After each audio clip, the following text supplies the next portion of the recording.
peut-on chanter sans ne jamais se fatiguer la voix? Comment peut-on chanter des heures entières sans sentir sa voix s'affaiblir, devenir moins puissante et commencer à sentir des picotements dans la gorge et une fatigue du corps?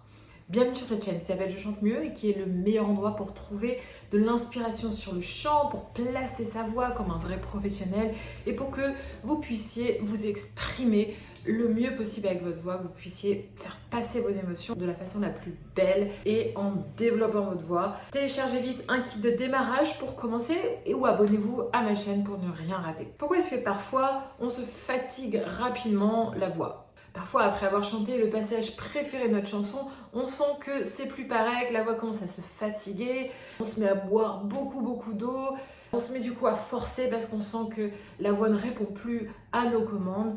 Qu'est-ce qui se passe? Comment faire pour justement pouvoir chanter des heures et aussi pouvoir chanter des choses techniquement plus difficiles sans se fatiguer la voix? Déjà, premièrement, la matière première de chaque chanteur, qu'est-ce que c'est? C'est l'air. Donc, il faut apprendre à bien gérer son air. Mais surtout, pour que notre voix ne se fatigue plus, il faut apprendre à poser sa voix sur le souffle. C'est-à-dire que quand on chante, notre voix est toujours posée comme sur un tapis de souffle.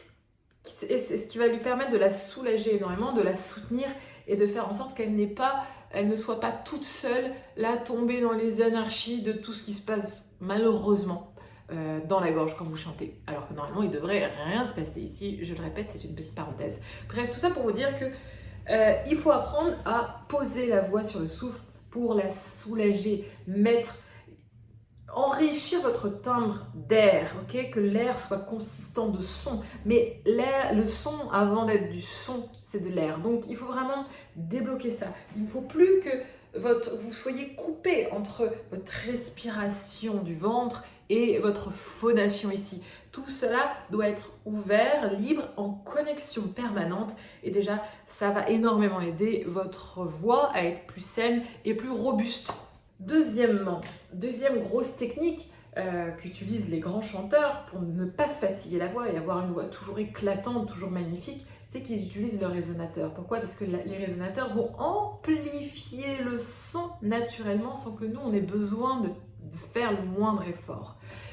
On a juste à les ouvrir. On doit bien sûr les identifier, les connaître, les travailler. Et une fois qu'on a fait tout ça, on n'a plus qu'à les ouvrir et la voix sonne, même si on est malade, même si on est fatigué, même si on a fait une nuit blanche, même si on a chanté déjà pendant 1 heure, la voix sonnera car c'est exactement le même phénomène qui se passe lorsque vous êtes dans une cathédrale et que vous vous amusez à faire un son sous une voûte d'une cathédrale. Qu'est-ce qui se passe? Le son prend énormément d'ampleur.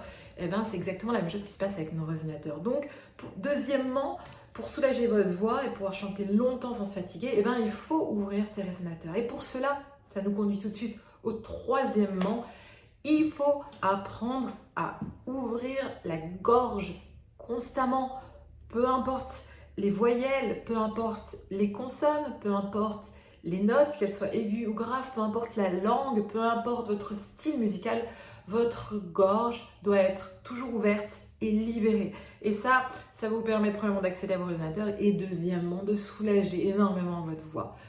Ce qui l'abîme, c'est de tout produire ici, de chercher à tout créer là. Le volant de votre voix, qu'est-ce qui la dirige? C'est votre oreille, c'est pas vous en créant le son ici. C'est votre voix qui est posée sur un tapis de souffle, comme je l'ai dit, une gorge bien ouverte, l'oreille qui dirige, qui va vous conduire dans les hauteurs là où vous voulez les conduire, qui va vous faire un mi, si vous voulez faire un mi, un la, si vous voulez faire un la, un ré, etc., un octave, une intervalle, ça c'est l'oreille qui dirige. Et bien sûr, après, l'accès aux voûtes de notre voix, ce qui se trouve dans notre corps. Donc, vous voyez, tout ça c'est merveilleux, c'est incroyable et ça a des répercussions absolument exceptionnelles. Et le avant et le après, quand les chanteurs découvrent le résonateur et que tout ça est bien placé, bien positionné, c'est absolument merveilleux. Donc Apprenez ça, regardez mes vidéos, il y a une rubrique qui s'appelle résonateur, regardez ça, il y en a une autre qui s'appelle ouverture de la gorge, phonation, regardez ça, il y en a une autre qui s'appelle soutien vocal, respiration, regardez ça, il y a des vidéos dans lesquelles je donne des exercices pour poser sa voix sur le souffle, regardez ça. Faites ça, concentrez-vous là-dessus, consacrez-y un petit peu du temps et vous allez voir que les résultats vont se faire sentir et vous allez être très heureux. Bien sûr, il faut, pour ne pas fatiguer sa voix, ne pas forcer, ne pas trop crier en fonction des styles musicaux. Je sais que cela diffère, mais voilà, ne pas trop crier et vous accorder des moments dans votre semaine où vous ne chantez pas et vous ne parlez pas. Ou alors vous parlez pas et vous chantez, si vous travaillez beaucoup avec votre voix, vous chantez, vous chantez ce que vous avez à chanter et après vous ne parlez plus. La voix a souvent besoin de repos total, vraiment ne plus parler, voilà. Et si vraiment vous chantez beaucoup, dans le mois vous accordez quelques jours où vous ne chantez pas et vous ne parlez pas. Et bien sûr, ce qui va aussi beaucoup aider votre voix, bien sûr, c'est de boire de l'eau, boire beaucoup d'eau. Voilà, j'espère que cette vidéo vous a plu. Si vous avez des questions à me poser, vous pouvez me les poser dans les commentaires. Si vous voulez connaître mes exercices que j'utilise pour placer la voix de mes élèves, des exercices que je ne partage qu'avec eux pour parvenir à ces résultats-là, regardez, je les diffuse dans mes formations. Il y a un catalogue de formations que vous trouverez en bas dans la description. Voilà, je crois que c'est tout. Je vous dis à très vite pour une nouvelle vidéo. Ciao!